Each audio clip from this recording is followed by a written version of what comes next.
Hi hello friends, welcome back to my YouTube channel. ನಾನು ನಿಮ್ಮ ಸರಿತಾ. ನಾನಿವತ್ತು ಮಸಾಲೆ ವಡೆ ಮಾಡ್ತಾಯಿದ್ದೀನಿ. ಅದಕ್ಕೆ ನಾನು 2 ಗ್ಲಾಸಷ್ಟು ಕಡಲೆಬೇಳೆನ ಒಂದು 20 ನಿಮಿಷ ಮುಂಚಿತವಾಗಿ ನೆನೆಸಿಕೊಂಡು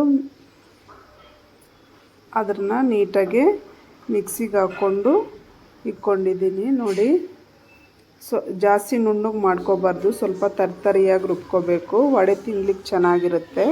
ನೋಡಿ, ಆ ಬೇಳೆ ಜೊತೆಯಲ್ಲೇ ಸ್ವಲ್ಪ ಹಸಿಮೆಣ್ಸಿಕಾಯಿ, 1 ಗೆಡ್ಡೆ ಆಗೋಷ್ಟು ಬೆಳ್ಳುಳ್ಳಿ, 1 ಇಂಚ್ ಆಗೋಷ್ಟು ಹಸಿ ಶುಂಠಿ ಮತ್ತು ರುಚಿಗೆ ತಕ್ಕಷ್ಟನ್ನ ಉಪ್ಪನ್ನು ಹಾಕ್ಕೊಂಡು ನೀಟಾಗಿ ಈ ಥರ ರುಬ್ಬಿಕೊಂಡಿದ್ದೀನಿ. ಅದಕ್ಕೆ ನಾನಿಲ್ಲಿ ಒಂದು 2-3 ಸ್ಪೂನಷ್ಟು ಅಕ್ಕಿ ಹಿಟ್ಟನ್ನು ಹಾಕ್ಕೊತಾ ಇದ್ದೀನಿ. ಅಕ್ಕಿ ಹಿಟ್ಟು ಹಾಕೋದ್ರಿಂದ ವಡೆ ತುಂಬಾ ಕ್ರಿಸ್ಪಿಯಾಗಿ ಬರುತ್ತೆ. ಅದಕ್ಕೆ ಒಂದು 4ರಿಂದ 5 ಚಿಕ್ಕದಾಗಿ ಕಟ್ ಮಾಡಿರೋ ಈರುಳ್ಳಿ ಮತ್ತು ಕರಿಬೇವು, ಕೊತ್ತಂಬರಿ ಸೊಪ್ಪು, ಸ್ವಲ್ಪ ಹಸಿಮೆಣ್ಸಿನ್ಕಾಯಿ, ನಮ್ಮ ಖಾರಕ್ಕೆ ಎಷ್ಟು ಬೇಕೋ ಅಷ್ಟನ್ನು ಹಾಕ್ಕೋಬೇಕು. ಸ್ವಲ್ಪ ಸಬ್ಬಕ್ಕಿ ಸೊಪ್ಪನ್ನು ಹಾಕ್ಕೊಂಡು ಈ ರೀತಿ ನೀಟಾಗಿ ಮಿಕ್ಸ್ ಮಾಡ್ಕೋಬೇಕು. ಇದು ಒಂದು 10 ನಿಮಿಷ ನೆನೆಯೋಕ್ಕೆ ಬಿಡಬೇಕು. ಅಷ್ಟೊತ್ತಿಗೆ ನಾನಿಲ್ಲಿ ಎಣ್ಣೆ ಕಾಯಕ್ಕೆ ಇಕ್ಕಿದ್ದೆ. ಅದರಲ್ಲಿ ನಾನು ನೋಡಿ ಇವಾಗ ಎಣ್ಣೆ ಕಾದಿದೆ.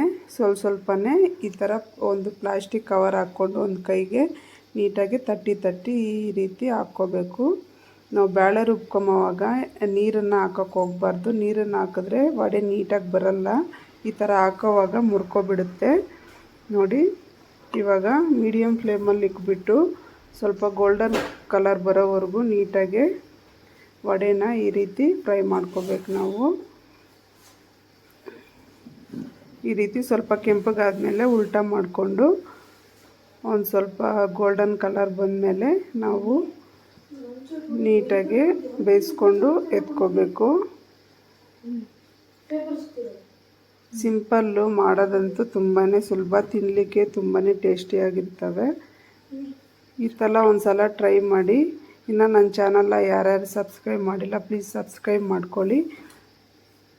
ಲೈಕ್ ಕೊಡೋದನ್ನು ಮರಿಬೇಡಿ. Thank you friends.